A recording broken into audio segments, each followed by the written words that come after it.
Welcome to Target PBC Prep.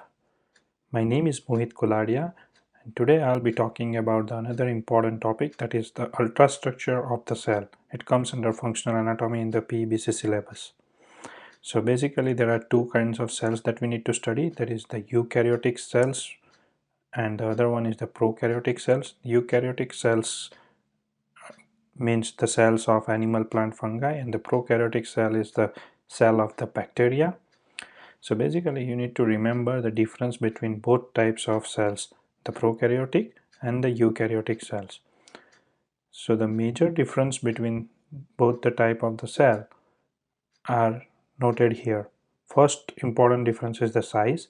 The eukaryotic cells is 10 to 100 micron in size, while the prokaryotic one is zero point 0.2 to 2 micron in size. The another most prominent difference is that the eukaryotic cells have a well-defined nucleus with a membrane, while the prokaryotic cells, the nuclear membrane is not defined, or it is not present actually. And the cytoskeleton is present in eukaryotic cells, while the cytoskeleton is completely absent in case of prokaryotic cells. Also, the membrane enclosed organelles like Golgi body, mitochondria, etc. are present in eukaryotic cells, while these organelles are completely absent in prokaryotic cells. They have in fact naked DNA in them. And the other important difference is regarding the cell division. The eukaryotic cell undergoes the mitosis process, while the prokaryotic undergoes binary fission. Now coming to the cell organelles, the first important one here is the nucleus.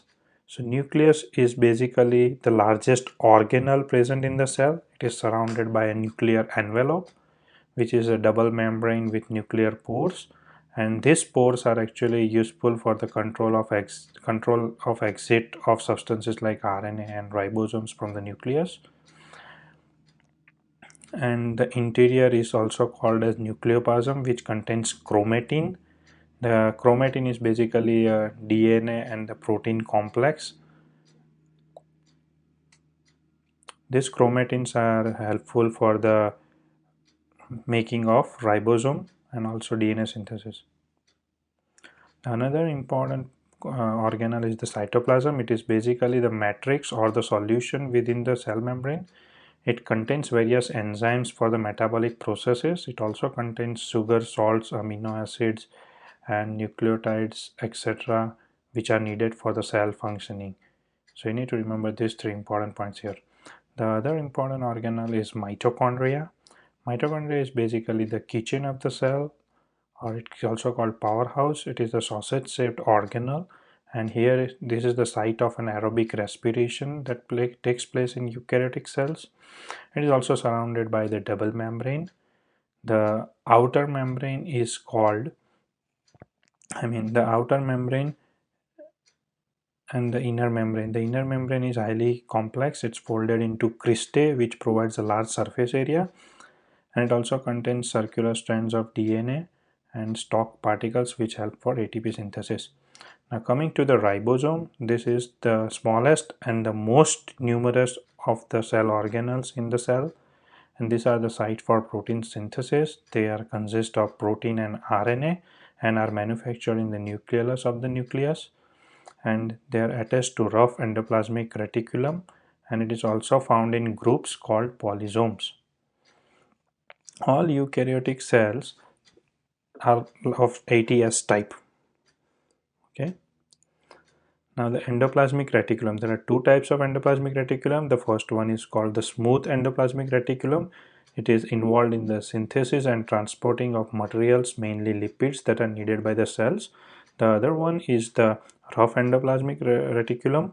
It is also like smooth, but it is studded with numerous ribosomes, which gives it a rough appearance, and hence it is called rough endoplasmic reticulum. It synthesizes protein which are processed and exported via Golgi body. Coming to the Golgi body, it is another important vesicle present in the cell. It is formed from endoplasmic reticulum. It transports the protein from rough endoplasmic reticulum to the cell membrane for export, and it also undergoes process called exocytosis. Lysosome is another important organelle. It is formed in the rough endoplasmic reticulum and it contains digestive enzymes which help in breakdown of unwanted organelles or toxins. Number 8 is the cytoskeleton. This helps in the it is again a network of proteins that helps in the transport and motility. It gives also a shape and holds the position for the cell. So this is important that way. Another one is the centriole. The centrioles are basically a part of small pair of microtubules that helps in cell division, and it also helps in the spindle formation during cell division. Another important is the cell membrane. The cell membrane is nothing but the thin flexible layer around the cell which is made up of phospholipids and proteins. It separates the content of the cell from outside and it controls the entry and exit of the cell. Another important is the cell wall. It is a thick layer outside the cell membrane. It gives cell strength and the rigidity, and